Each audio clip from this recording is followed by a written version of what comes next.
Hi, David Seymour, back with another session of Nitty Gritty, and today I'm talking with Paul Beasley, and we're talking about getting properties listed. Paul, today we're going to talk about the real estate market. Now, I'll just introduce you. Paul is the General Manager for Eve's Real Estate here in Whangarei, so he's got a pretty good handle on what's going on. So Paul, the market today, firstly let's talk about from the public's point of view as a vendor. Yep. What's happening in the market out there today? It's still pretty strong, David. I mean, I know that we've had 4 or 5 years of a really, really top market, but it hasn't really gone away at all. The values are still strong. If you look at the median sale price, if you go back to 2015, June, July, it was around about 280,000. It's now sitting around the 450, so there's been about a 60% growth in the value across the board. The interesting thing though is that the number of listings has diminished over the last 3 or 4 months. In May it was up, if you look at Trade Me, it was up around the 1180. It's now around about 950, and yet we're getting a lot of people through our open homes. There's a lot of interest. We're heading into the spring, and I think it's a really good time to be putting your property on the market. I think the values are going to remain, and I feel good about it. And I mean, we're only 2 or 3 days from the start of spring. The days are getting longer, it's getting warmer, and it's a traditional time for people to be out and about. And as I said, it's confirmed by the number of people we're getting through the open homes now.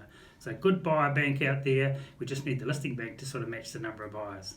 So Paul, that's the outlook for the vendors and the public, so to speak. So let's have a look at the market as far as a salesperson goes at the moment. And as you say, we're coming into spring, so the salespeople need to get out there a bit more. Well, I think, look, for all the reasons I just said about the vendors having the opportunity to get onto the market and sell, I think it's the same for salespeople. You know, it's an exciting time, and traditionally it's the best time for you to be out there making sure that you're using up as much time as possible, creating opportunity, appraisals, and getting yourself listed. Because if you can get the listings, you're going to have a hell of a good summer. Yeah. So it's the person, I used the phrase recently, the person or the salespeople that have the most conversations are the people that are going to get the most listings, really, isn't it? So it's about how many people you're talking to and that sort of thing. Yeah, there's no substitute for it, David. If you aren't out there proactive, prospecting and looking to create appraisal opportunities and listing opportunities, you just really aren't in business. Yeah. And there's no, there's no other way. You've got to do it. Yeah. So Paul, you've got some statistics there just to back up what you've been saying about the market. Would you like to share those with us? Yeah, so David, in the last little while, I've done a comparison between January to June 2018, January to June 2019.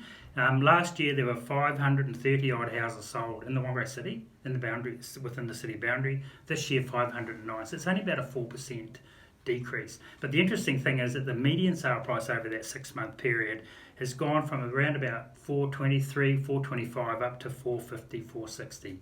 So there's been a significant continued lift in the values. I think probably we're at the peak for a little while as far as that's concerned, but the volumes are still strong, and as I said to you before, I think the demand is still there too, and probably that's brought out by the fact that in the last couple of weekends we've had really good numbers through our open homes, and of course, as I said, we're heading into spring, and we'd expect a lot more buyers in that marketplace as well. So. Okay. Those are good numbers, Paul. Now, I've noticed, and I guess other people will notice it, that there are some listings that have sat around maybe 90 to 120 days so far. What do you think the reasoning for that is compared to the ones that are selling in maybe 10 to 20 days? That's a really good question. I mean, there's a few answers to that, and perhaps one of them is that sometimes when when the property's first appraised or the vendor's starting to think about putting the property on the market, it's human nature to expect and hope for the best. It's just the way it is, and sometimes it takes a little while for the vendors and the salespeople, in fact, to come to terms with where the real value is. And as I say, that's a timing thing. The problem with that though is sometimes if a property's sitting around on the market for too long, there's a term that says it gets stale.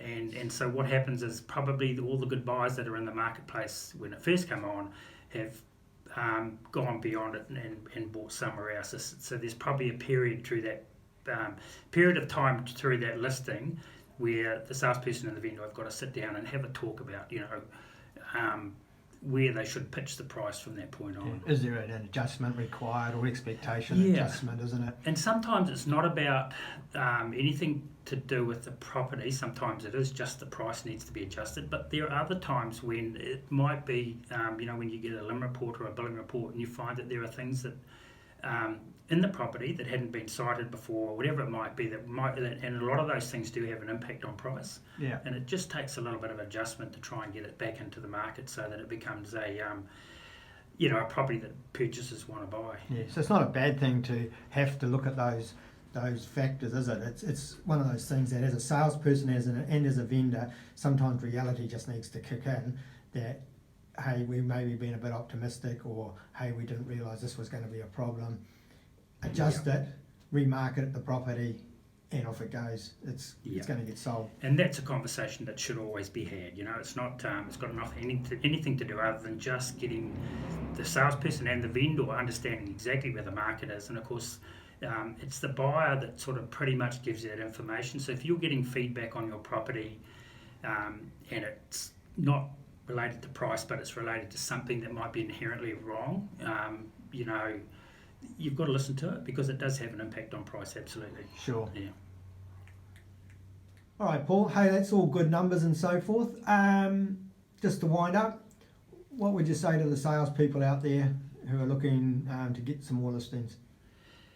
Get excited, David. It's spring, and you know how quickly a year goes by. We're into September next week, so you've just got to do it because before you know it'll be Christmas time, and now's the time to really get out there and make things happen. Yeah, cool. All right, Paul. Thanks for talking to us again, and we'll see you on the other side. Sounds good.